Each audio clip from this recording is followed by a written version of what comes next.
Am avut probleme cu caii și nu mai îmi trebuie. Și mi-a fost un pic, să zic așa, scârbă.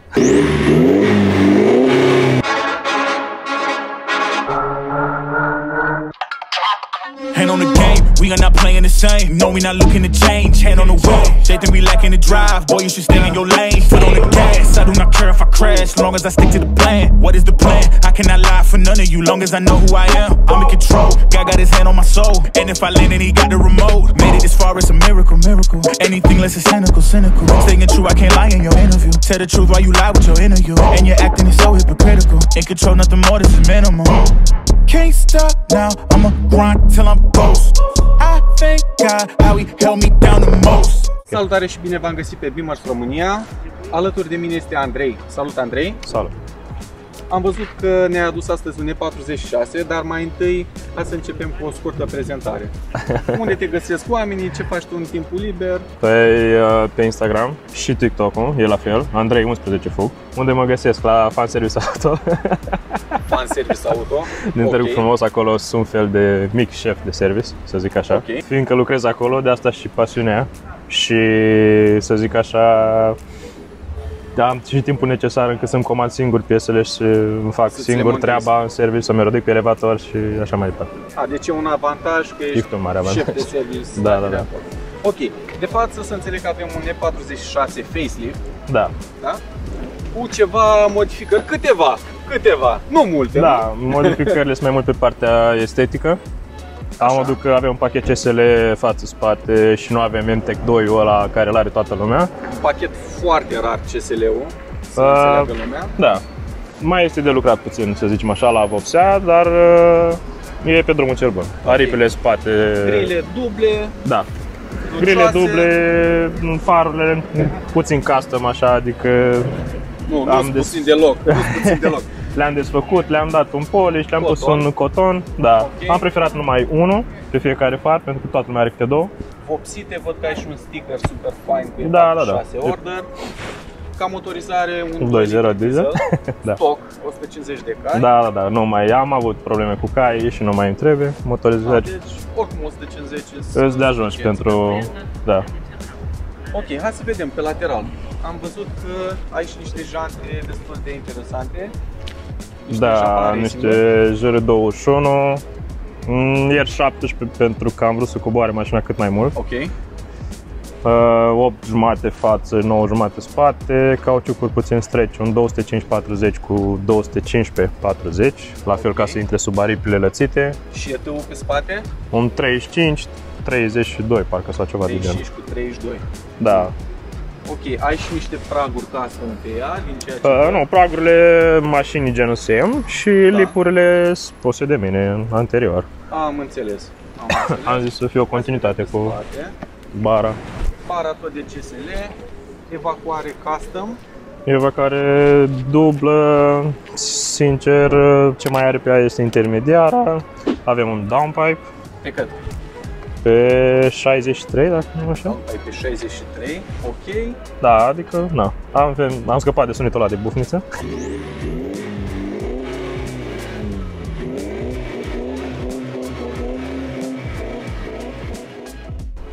O să mai urmeze pe viitor un fancy wide, o să scoatem lipurile astea China. Ok. Și punem un fancy wide frumos.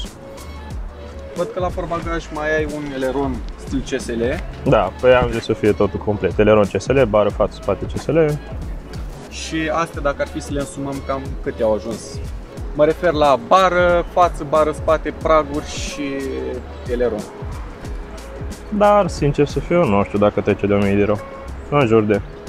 Da, sunt montate de mine, demontate, cu mine și cu colegii de la service, la care, iar din nou, cel mai mare avantaj că avem și vopsistorie și mecanică și acolo îi rog pe colegi să mă ajute, ce pot să fac eu și na. Deci a fost un fel de teamwork. Da, exact. Ok.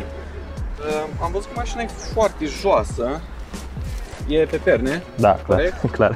Bun.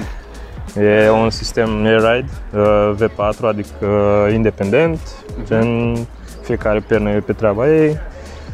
Este destul de confortabilă față de reglabilă, fiind a 7-a mașină și la toate am avut reglabile și fac un pic diferența. Deci bănuiesc că e un pic mai barcă, mai... Nu, chiar nu, depinde cum ți-o setezi. Avem acolo un display pe care mi-afișează fiecare presiune din fiecare pernă, gen pari, anume. Oamenii în cadrele astea o să vadă și da. sistemul de comandă. Ai un sistem wireless pe ea. Sistemul wireless, sincer să fiu, e doar pentru atunci când o parchezi, asta e telecomanda, o lași sus, jos, față, spate, asta e tot. Și cealaltă telecomandă e în mașină, pe fir și acolo avem față, spate, stânga, dreapta. Na, putem să ne jucăm din telecomanda. Ai putea să-ți pui și partea de comandă wireless cu telefonul pe ea, ai idee? Da, și costul undeva la 1500 de euro. Numai chestia cu telefonul. Deci numai să stai exact. 1500 de euro. Da. Am înțeles. Deci nu-i de noi momentan. Nu se merită.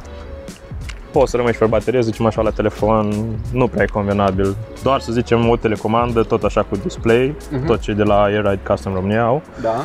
Și tot în jurul la 1000 și ceva de euro. Ok, mașina a fost revopsită, ai polișat-o?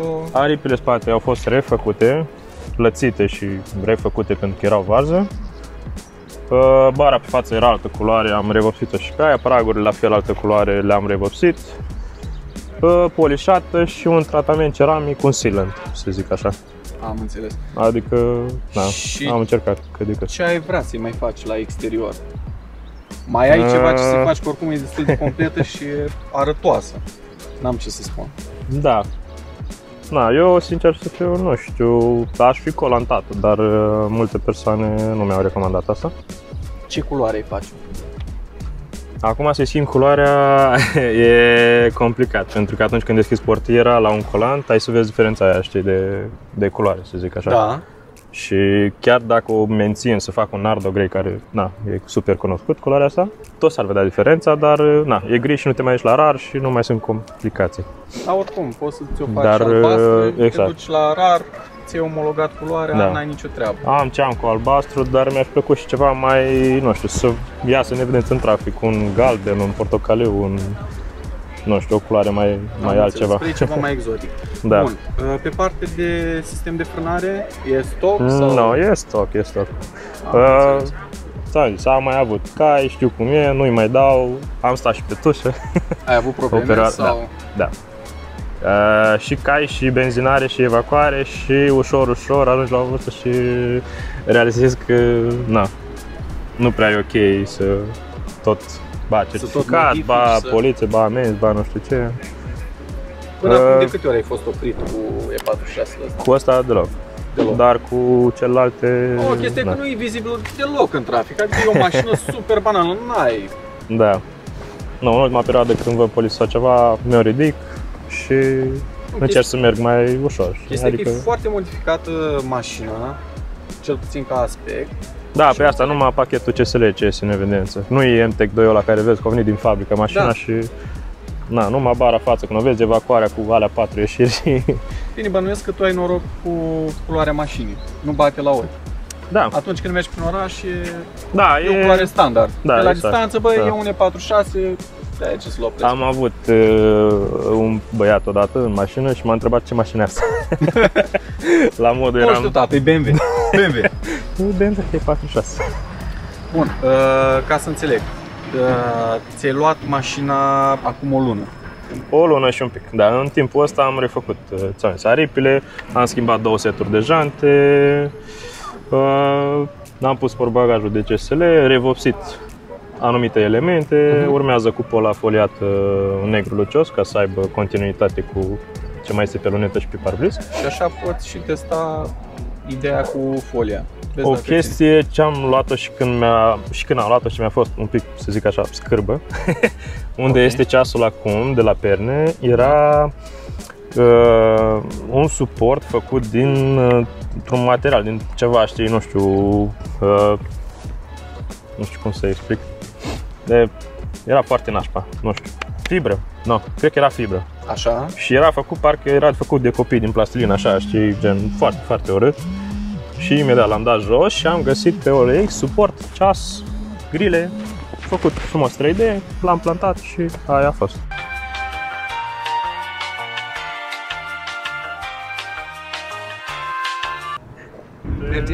Da. Follow pe Instagram cu titlul de vlogul ăsta.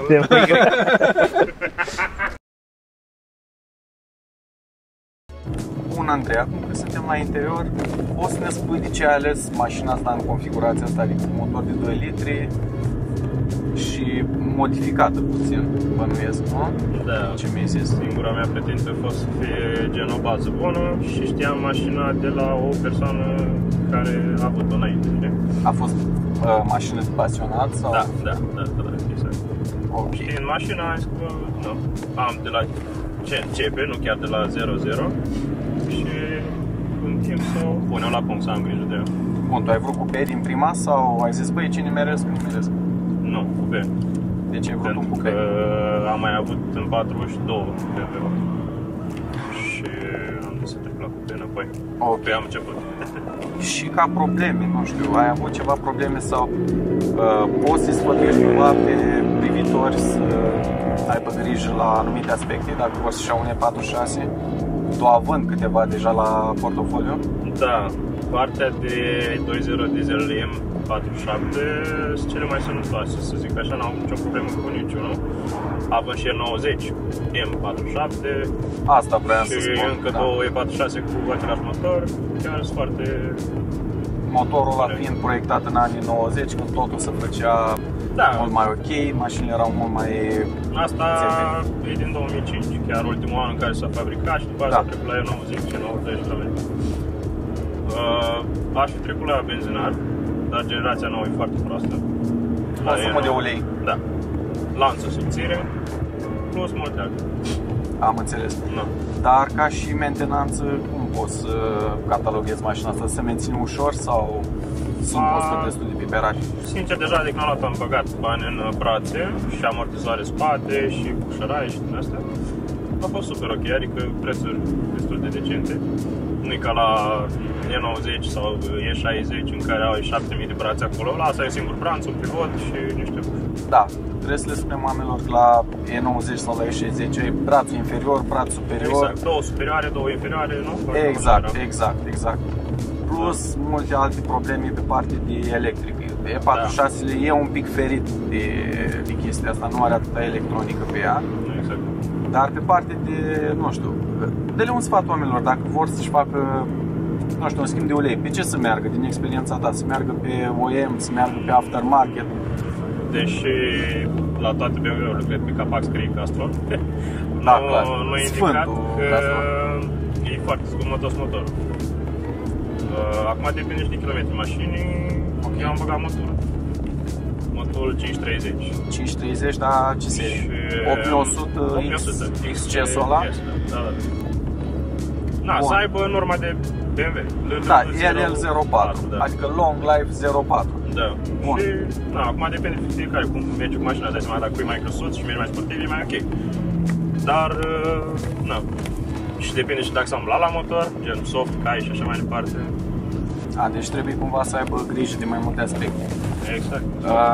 Aș mai face o paranteză la Castrol. E o mică problemă pentru că, la fel ca și motorul sau liquid moly, la Ravenol e mai ușor. Dar o să vorbim altă dată despre asta. Da, s-a dus bateria la cameră, nu e nicio problemă. Ce găsim noi în România, în special uleiul ăsta Castrol, e de slabă calitate. Da. Din ce cauză? Oamenii vor să scrie Castrol pe bidon și atâta. Nu interesează ce norme au. E Castrol și LL04 bun, e bun. L-am luat, l-am pus. Ei, nu e așa. Lucrând în service, am pățit să vină oamenii și să, nu știu să zic așa, trebuie să te duci să le arăți că butoiul din spate, ăla de 100 și ceva de kg sau nu știu cât n-ai 200 de kg. 200 de kg, da. Într-adevăr, e uleiul care îi dau lor. E uleiul de service. Exact, dacă nu vede bidonul, el nu zice că îi pui altceva sau cine naiba știe. Și culmea că la bidon poate fi contrafăcut mai ușor decât la ăla de 200 de kg. Let's make some money! La uleiul original de BMW, în mare parte am văzut că se vine numai la 1 litru. Acum, dar e numai la 1 litru. Și calitativ, se pare destul de ok și eu la BMW. Numai că acum s-au cam mărit prețurile. Bun, mai e iarăși marea problemă a uleiului BMW fabricat în Spania și Germania. Acum nu știu dacă știi, dar în Germania nu prea mai găsești pe piață. Cam tot ce e fabricat e în Spania. Exact, la un moment dat și că nu mai aveam de unde să comand ulei original BMW. Da, a fost acum câteva luni, cel puțin noi am avut niște probleme cu aprovizionarea pe partea de ulei. Nu mai găseai original BMW. Da. Și a trebuit cumva să ne mișcăm din stânga în dreapta să facem rost de... Prețul crescut a explodat. A explodat. Oricum, diferența e de 10, 15, 20% la uleiuri în momentul de față și cred că o să mai crească din pricina prețului foarte mare la combustibil. Da. Plăcuții, ce recomand sau ce ai pe mașină? BMW-ul e foarte complicat în materie de discuri și plăcuți. Da. Am avut la E60 probleme, că se ovalizau foarte repede. Dar la fel trebuie să ai grijă, gen, te duci, îi dai, mergi cu ea tare și pe aia o speri, nu e indicat. Bun, de ce s-au ovalizat? Nu le-ați montat voi ok sau ai dat în ea și ai spălat-o după sau... Nu, ori calitatea, ori faza cu spălatul. Cum ți-ai să iei fervenți, și ai spălat-o cu apă rece, s-o ovalizează. Și probleme ai avut cea mai mare problemă. Cu ce brand ai avut problemele astea? În general, noi am pus TRV-uri. Cred că toată lumea știe TRV, dar faza... cele mai faine. La bani, calitate. Da. Apoi ar fi ATE, să zicem așa. Dar ATE e deja salea care vin și OEM pe anumite modele. Și, Brembo, acum fiecare de pretenții, dar poți să pui și ATE și Brembo și cele mai scumpe, dacă te duci și ai dat și spălatul, e același lucru, să ovalizează. Textar, iarăși mai un producător de top, aș putea spune. Dacă vrei să nu dai greș niciodată cu plăcuțile sau cu piesele care le cumperi, poți să-ți iei Bosch. Vrei ceva decent, adică mediu, și nu vrei să-ți bagi Bosch. Nu știu, un senzor, un cap de bară, orice vrei tu poți să mergi pe Bosch. Bine, cap de bară, și așa, dacă poți să ne dai, nu știu, o notă de la 1 la 10. Unde s-ar clasa mașina asta? Ce notă e, da? Sau modelul în sine, E46. Cum l-ai tu la suflet? E o mașină... Sincer să fiu, E46 e și o mașină comună. Văd că fuge de fond, fuge de spate. Nu e lejante. Are doar 150 de cai, dar mă gândesc că și downpipe-ul și evacuarea o ajută puțin. Bine, respiră mai bine. Da. Dacă ești face un soft, mă gândesc că ar aduce un 180. Cred că aduce un 185 pe acolo, fără probleme. Să fie safe toate, exact, nu poți să te rogi. Mașina, nu știu, mai este lucrat, îți dai seama, niște trimuri, niște defoliate, alea, de vopsite. Eu cred că e undeva la 7. Ok.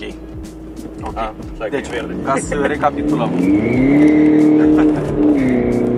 Manuală. Da. Deci, dacă îți cumperi un E46, în principiu mergi cu motor de 2 litri sau 3 litri diesel.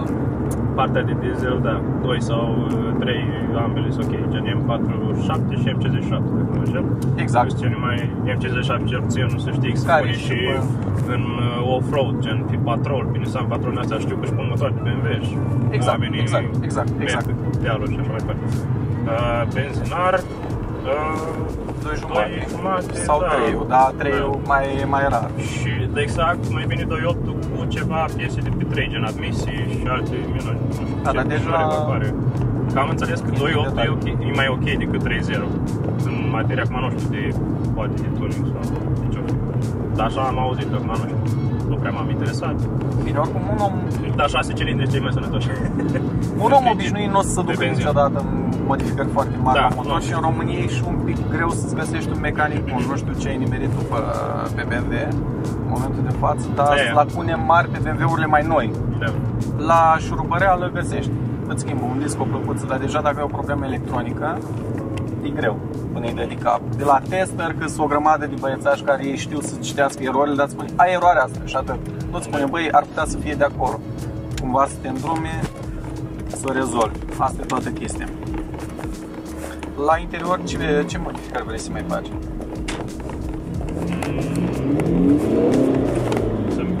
Sau să rectifici? Da, ar fi faza că unele trimurezi din fabrică și gen au venit cu o textură anume și vreau să le defoliez, pentru că nu știu culoarea. A, te referi la trimurile din dreapta, ok. Da, tot. Na, o curățare, gen, asta mai profi cu apă. Un detailing. Văd că ai și ținte pe plafon. Da. Plafonul e de plafonul când l-am luat, cam era pe la nivelul ăsta. Era și căzut. da, la fel, găsești și greu persoane să-ți facă, gen să nu le facă. Prețul nu prea bine, de refăcut sunt băiețași, dar nu ți-l fac ca lume.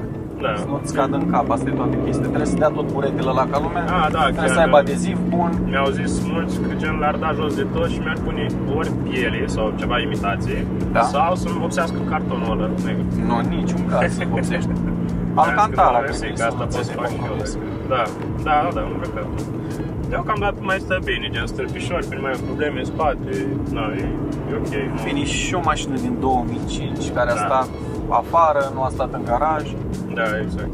Și la asta și la caroserie, mai are urme de vetricele, bătute de soare și așa mai departe. Tu când ai luat-o ai avut ceva probleme cu rugina, cu ea? Da, are pe spate. În rest, am dat jos pragurile și tot ce am mai avut bară spate a fost date jos la tapiserie. E super ok, super întreținută, nu are, chiar nu are nimic special. Acolo la spate fiind modificată, cine a avut-o nu prea a avut grijă și a mai scăpat-o, eu știu, un mers, nu știu cum mai s-a întâmplat, de-au pocnit efectiv aripile. Și le-a lăsat așa, a trecut și iarnă și ploaie și sare și le-am luat pocnite și gen. Și un mult bucat. Iar ca suspensie am văzut că mergi pe niște airlifturi, da? Adică suspensie pe aer. Da. Și acolo o să trebuiască să umplu, pentru că, nu știu, vreau niște furtunași mai mari, să bagi aer mai repede, să spargi mai repede, să... Ca să înțeleagă lumea, să te joci cu ea, da? Să balancezi. Da. Plus perne schimbate, o mentenanță. Recomanzi perne?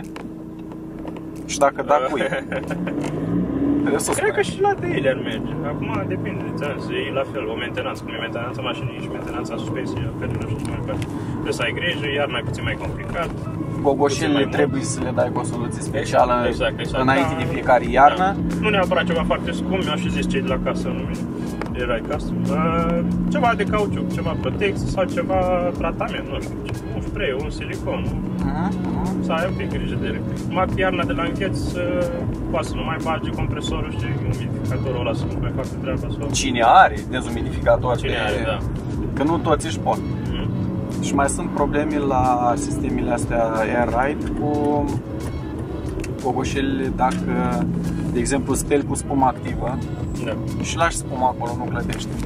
Chestia e că ea în timp cumva usucă cauciucul ăla, îți crapă și poți să ai o surpriză. Bine, din ce am înțeles, nu ai surprize în mers. Acum, îți dai seama, nu cred că e ok să te trezești cu mașina pe pod.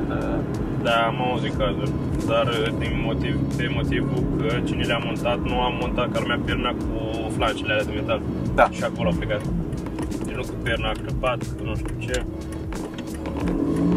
Deci, recomanzi sau nu? Perni.